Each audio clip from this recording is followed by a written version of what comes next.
Sejam todos muito bem-vindos. Para quem ainda não me conhece, muito prazer. Eu sou Felipe de Deus e esse é mais um vídeo do canal Vamos Falar de História.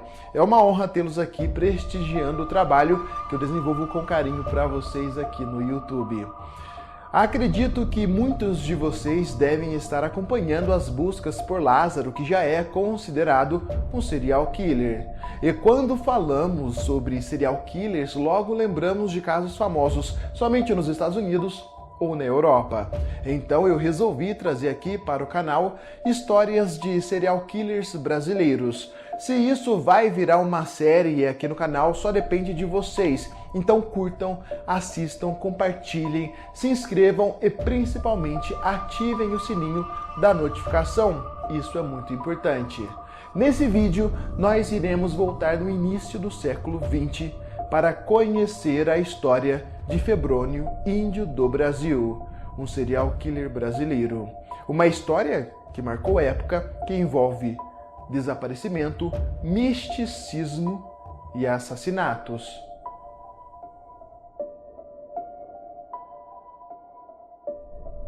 Essa história começou no final do século XIX. Em janeiro de 1895, na cidade mineira de São Miguel de Jequitinhonha, nasceu Febrônio Ferreira de Matos, o segundo dos 14 filhos de Teodoro Simões de Oliveira e Reginalda Ferreira de Matos. Teodoro era um pai alcoólatra e isso o tornava muito violento dentro de casa, tanto com a esposa quanto com os filhos. Em 1907, aos 12 anos de idade, Febrônio acabou fugindo com um vendedor ambulante e durante muito tempo ficou vagando pelas cidades mineiras até se estabelecer em Diamantina, onde foi alfabetizado e conseguiu um emprego como copeiro. Mais tarde se mudou para Belo Horizonte, capital de Minas Gerais, onde trabalhou engraxando sapatos na rua. Entre idas e vindas, por volta de 1916, Febrônio se mudou para o Rio de Janeiro, onde começaram as suas primeiras passagens pela polícia por crimes como suborno, furto e principalmente fraudes. Ao longo de sua história criminosa, Febrônio fraudou muitos documentos, usou muitos nomes falsos e se passou por pessoas. As coisas começaram a tomar proporções drásticas em 1920, quando ele foi detido na colônia correcional Dois Rios, em Ilha Grande.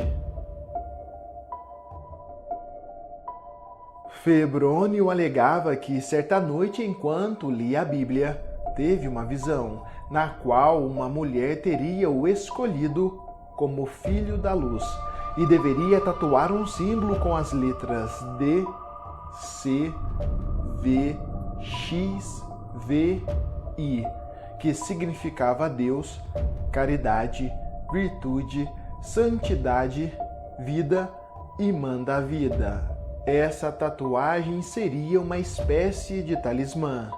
Febrônio então tatuou em seu tórax a frase "Eis o Filho da Luz" e no seu tronco tatuou as letras do símbolo místico. Por incrível que pareça, Febrônio chegou a escrever um livro chamado Revelações do Príncipe de Fogo, que abordava assuntos relacionados aos mistérios oníricos. Os temas oníricos são aqueles que rodeiam o verdadeiro sentido dos sonhos, algo que desperta a curiosidade do homem desde os tempos egípcios, quando foi criado o primeiro dicionário de sonhos. O debate dos significados dos sonhos é algo que envolve cultura, ciência e religião. Enquanto para uns o sonho nada mais é do que a experiência de imaginação do inconsciente durante o nosso período de sono, para outros é algo mais além que transcende a existência humana. Febrônio usou desse misticismo para justificar os seus crimes, Crimes estes que começaram com fraudes em 1921, logo após deixar a colônia correcional. Ele criou uma espécie de empresa médica e anunciou nos jornais que estava contratando. Esse anúncio foi visto por um dentista chamado Bruno Ferreira Gabina, que logo se afiliou à empresa de Febrônio sem saber que tudo não passava de uma grande fraude. Em 1922, o Dr. Bruno simplesmente desapareceu do mapa.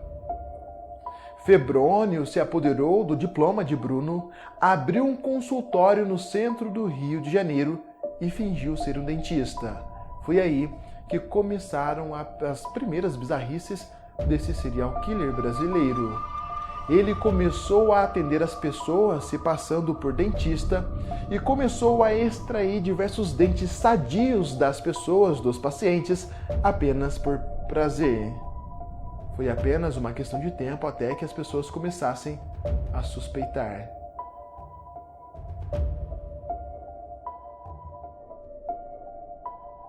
Em 1925, Febrônio decidiu se mudar para a Bahia, onde também fingiu ser dentista e usou o nome falso de Febrônio Simões de Melo, índio do Brasil. No ano seguinte, se mudou para a cidade de Mimoso do Sul, no Espírito Santo, onde fingiu ser médico se passando por Bruno Ferreira Gabina. Nessa cidade, porém, ele permaneceu por pouco tempo devido ao falecimento de 2 crianças para quem ele tinha prescrito medicamentos. Nessa vida de nômade, Febrônio se mudou novamente, dessa vez para a cidade de Rio Casca, em Minas Gerais, onde fingiu ser um médico usando o nome falso de Uzeda Filho. Nessa cidade, Febrônio teria sido responsável pela morte de uma mulher que estava em trabalho de parto.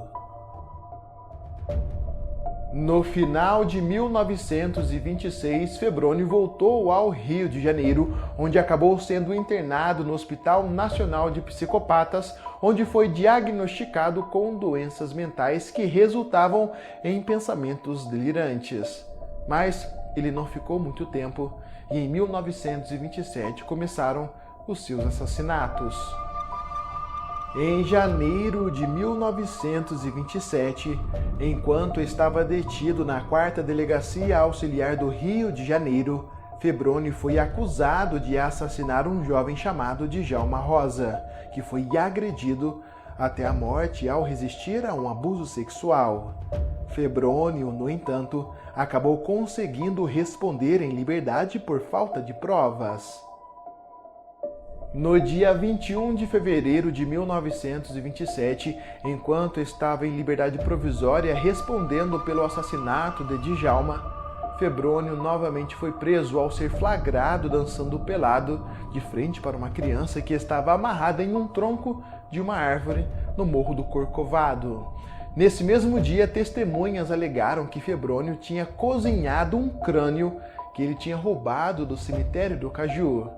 Novamente, ele foi internado no Hospital Nacional de Psicopatas. Em abril, ele foi transferido para o Hospício Nacional de Alienados, na Praia Vermelha.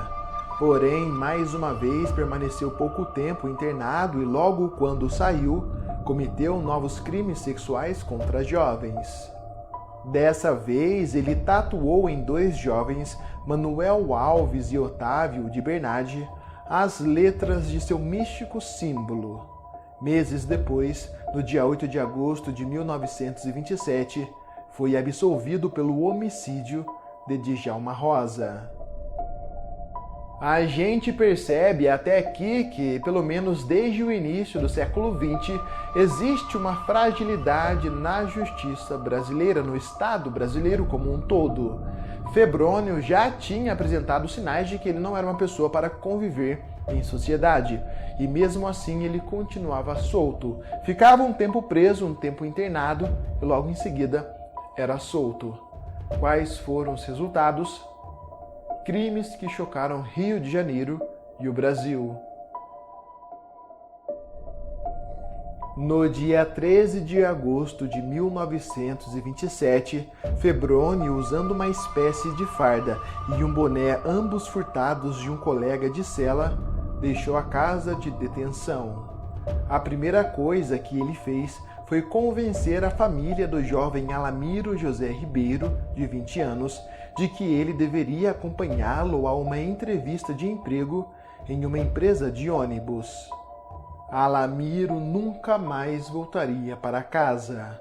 Quando os dois caminhavam por um bosque na Ilha do Ribeiro, próximo a Jacarepaguá, Febrônio tentou abusar de Alamiro, que por sua vez resistiu. O jovem Alamiro foi dado como desaparecido. 3 dias depois, o seu corpo foi encontrado estrangulado e parcialmente vestido. Esse crime repercutiu e gerou uma grande comoção no Rio de Janeiro. Febrônio se sentiu ameaçado e fugiu para a cidade de Petrópolis, onde novamente fingiu ser um dentista, mas dessa vez ele havia deixado uma pista. Foi encontrado ao lado do corpo de Alamiro um boné, e um dos investigadores tinha a informação de que um detento havia deixado a casa de detenção com uma farda azulada e um boné igual àquele. Os investigadores então foram até a casa de detenção, onde foi constatado que um dos prisioneiros teve os seus pertences furtados por um homem que deixou a prisão. Quando foram olhar a ficha desse homem que havia deixado a prisão, encontraram a foto de Febrônio, mas isso ainda não era o suficiente. Os investigadores então chamaram o pai do jovem Alamiro para ver se reconhecia o homem da foto. E o pai reconheceu Febrônio como o homem que ofereceu emprego ao jovem Alamiro no dia em que ele desapareceu. A vontade de matar parecia ser insaciável. No dia 29 de agosto de 1927, Febrônio, após retornar ao Rio de Janeiro, abordou uma criança de 10 anos chamada João Ferreira, mais conhecido pelos amigos como João Joca. Novamente, Febrônio, utilizando do discurso de um emprego, conseguiu enganar os pais da criança, prometendo um emprego para o pequeno João. A criança desapareceu. Mais um crime que chocava Rio de Janeiro. 2 dias depois, no dia 31 de agosto de 1927, Febrônio foi localizado na estação de Mauá. Após ser preso, foi encaminhado para a 4ª Delegacia Auxiliar do Rio de Janeiro, onde foi reconhecido pelo pai da criança, João Ferreira. No dia 2 de setembro, Febrônio confessou o assassinato de Alamiro. 5 dias mais tarde, foi encontrado o corpo de João Ferreira, que estava na mata da Ilha do Ribeiro, próximo ao local onde estava o corpo do jovem Alamiro. João tinha sido estrangulado e em seu corpo havia uma tatuagem com as mesmas letras que estavam tatuadas no corpo de Febrônio. No dia 8 de setembro de 1927, Febrônio também confessou o assassinato de João. Febrônio foi preso e julgado portador de uma psicopatia constitucional. Ele se livrou das prisões, mas passou o resto de sua vida em um manicômio, vindo a falecer em 1984, aos 89 anos.